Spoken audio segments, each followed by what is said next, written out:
একটি বিজ্ঞপ্তি যাতে 2026 সালের 1 এপ্রিল তারিখ দেওয়া আছে সেটি ছড়িয়ে পড়েছে গোটা সোশ্যাল মিডিয়ায়। সেখানে দাবি করা হয়েছে যে 2027 সালের উচ্চ মাধ্যমিক পরীক্ষা থেকে সেমিস্টার পদ্ধতি বাতিল করা হচ্ছে। যে বিজ্ঞপ্তি ছড়িয়ে পড়েছে সেটি আমরা দেখব সেখানে কি বলা হচ্ছে। তাতে দেখো, বিজ্ঞপ্তি যেমন উচ্চ মাধ্যমিক শিক্ষা সংসদ থেকে প্রকাশিত হয় ঠিক তেমনই উপরে লেখা আছে West Bengal council of higher secondary education, Vidyasagar Bhavan, Salt Lake, Kolkata 700991। এবারে নিচে দেখো তোমাদের বিজ্ঞপ্তিতে বিষয় যেটি লিখেছে, এইচএস পরীক্ষা 2027-এর জন্য সেমিস্টার পদ্ধতি বাতিলীকরণ।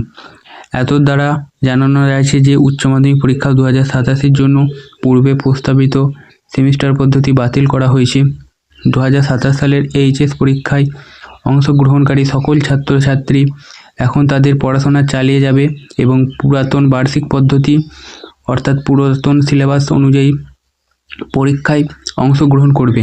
এবং মূল পয়েন্টে তোমাদের যেগুলি বলা হয়েছে বিজ্ঞপ্তিতে, 2027 সালের উচ্চ মাধ্যমিক শিক্ষাবর্ষে সেমিস্টার পদ্ধতি চালু করা হবে না। একাদশ ও দ্বাদশ শ্রেণীর ছাত্রছাত্রীরা বিদ্যমান বার্ষিক পরীক্ষা পদ্ধতি অনুসরণ করবে। সকল বিদ্যালয়কে পুরাতন পাঠ্যক্রম ও পদ্ধতি অনুযায়ী শিক্ষা কার্যক্রম চালিয়ে যাওয়ার নির্দেশ দেওয়া হয়েছে। পরবর্তী কোনো নতুন তথ্য থাকলে তা পর্ষদ কর্তৃক আনুষ্ঠানিকভাবে জানানো হবে। সংশ্লিষ্ট সকলকে উপরোক্ত বিষয়টি অবগত হয়ে তদনুসারে ব্যবস্থা গ্রহণ করার জন্য অনুরোধ করা হচ্ছে। এবং নিচে তোমাদের WBCHSE যে সভাপতি পার্থ কর্মকার তার সইও করা রয়েছে। এটি সম্পূর্ণ ভিত্তিহীন ও গুজব। পশ্চিমবঙ্গ উচ্চ মাধ্যমিক শিক্ষা সংসদ এ ধরনের কোনো নোটিশ দেয়নি। নতুন সিলেবাস ও সেমিস্টার পদ্ধতি নির্ধারিত নিয়মই কার্যকর থাকছে।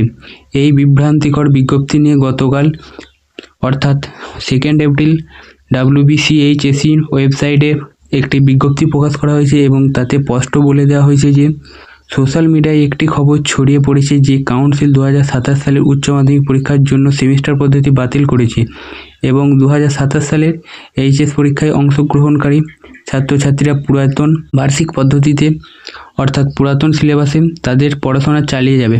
সংশ্লিষ্ট সকলকে এত দ্বারা জানানো যাচ্ছে যে এই সংবাদটি সম্পূর্ণ মিথ্যা ও বানানো এবং এই ভুয়ো সংবাদের সাথে কাউন্সিলের কোনো সম্পর্ক নেই। তো সকল শিক্ষার্থীকে বলবো যে বিভ্রান্তিকর বিজ্ঞপ্তিটি তোমাদের সোশ্যাল মিডিয়ায় ঘোরাঘুরি করছিল সেটি সম্পূর্ণ ভিত্তিহীন ভুল তথ্য। এর পরিপ্রেক্ষিতে বোর্ডের তরফে যে বিজ্ঞপ্তি প্রকাশ করা হয়েছে সেটা তোমরা দেখে নিলে। তো আশা করি ভিডিওটি তোমাদের কাছে খুবই গুরুত্বপূর্ণ। ভিডিওটি শেষ পর্যন্ত দেখে থাকলে এবং যদি তোমাদের গুরুত্বপূর্ণ মনে হয় তাহলে ভিডিওটিতে অবশ্যই একটু লাইক এবং শেয়ার বন্ধুদের সাথে। চ্যানেলে নতুন হয়ে থাকলে চ্যানেলটি সাবস্ক্রাইব করে দাও।